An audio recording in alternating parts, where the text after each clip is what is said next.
koox ajaanib ah oo gaangiistar ah ayuu u soo adeegsaday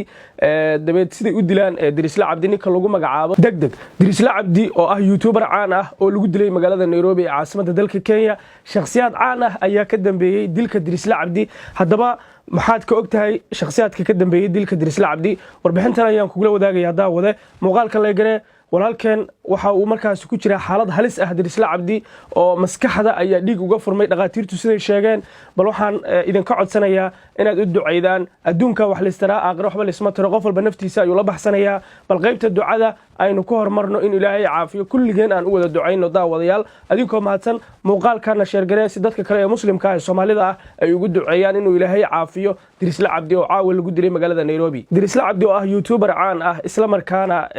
geyiga Soomaalida si weyn looga yaqaano ayaa maalmihii ugu dambeeyay waxa uu ku sugnaa magaalada Nairobi caasimadda dalka Kenya isagoo markaasi ka soo socdaalay dhankaasi iyo qaaradda Yurub. Maalmihii ugu dambeeyay Nairobi ayuu ku sugnaa asxaab iyo sidoo kale dhalinyaro fara badan ayuu howlo halkaas ula joogay. waxaa jirtay in shakhsiyaad markaas caan ah ay xurguf ka dhaxaysay dadka xurgufta ay ka wada dhaxaysay waxa dabcan ugu xooganaa ninka lagu magacaabo CK oo sida wararka hadda inagu soo gaarayaan la sheegay inuu isagu ka dambeeyay dilka Dirisla Cabdi oo koox gaangiistar ah oo Nairobi markaas ka howlgasho oo lacag la siiyo inuu lacag siiyay dabeedna uu dilay ninka dhalinyarada ah ee YouTuber ah markaas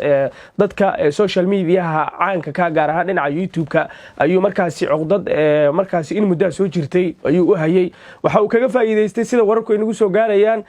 socdaalada kala duwan oo ninkan Dirisla Cabdi geeska Afrika ku marayay gaar ahaan magaalada Nairobi caasimadda dalka Kenya koox ajaanib ah oo gaangiistar ah ayuu u soo adeegsaday dabeed siday u dilaan Dirisla Cabdi ninka lagu magacaabo CK ayaa arintan ka dambeeyay sida ila xoogagaala ay inoo sheegeen waxaa la dhaawacay oo baangada lagu dhaawacay Dirisla Cabdi maskaxda ayaa wax ka gaareen sida dhaqaatiirta dabcan ay sheegeen oo ehelka Dirisla Cabdi oo xiriir kala duwan aynu la sameeyna ay inoo sheegeen in jugta gaartay Dirisla Cabdi ay adag tahay inuu markaas ka kaco subhanallah ilaahay caafimaad ha siiyo maadaama baangado lagu weeraray xitaa madaxii jug xoog leh sida aad dabcan daawanaysaan ay ka gaaray waxaana uu markaas xilliga la dilayay uu isagu markaas ku jiray howlihiisa markaas ku saabsan caweynta iyo sidoo kale tamashlaynta maadaama Nairobi oo howlo markaas shaqo u tagay nin dhalinyaro oo iska furfuran uu yahay marka ninka lagu magacaabo CK cadowtinimo intaas la eg ayaa ku jirtay dabeedna ninkan waa uu dilay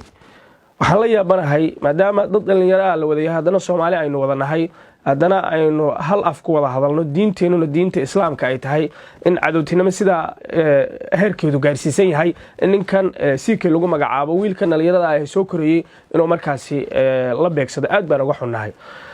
waana arin markaasi dhici karaysa inkastoo qadarta Rabbi ay markaasi iyadu jirto waxaan se in ka codsanayaa daawadayaal Dirisla Cabdi xaaladda uu ku sugan yahay ma ahan mid la dheelisan karo wallahi ma aha mid la dheelisan karo waana arin halis asagoo ku ah noloshiisa haddii Ilaahay cimri uu siiyo waxa suuragal ah in neerba uu ka qaado jugtan ku dhacday ee madaxa uga dhacday maadaama meel halis ah baangada ay uga dhaceen oo koox gaangiistar ah u adeegsaday ninkaasi lagu magacaabo CK waa ogeydeen dagaalka ka wada dhaxeeyay CK iyo Dirisle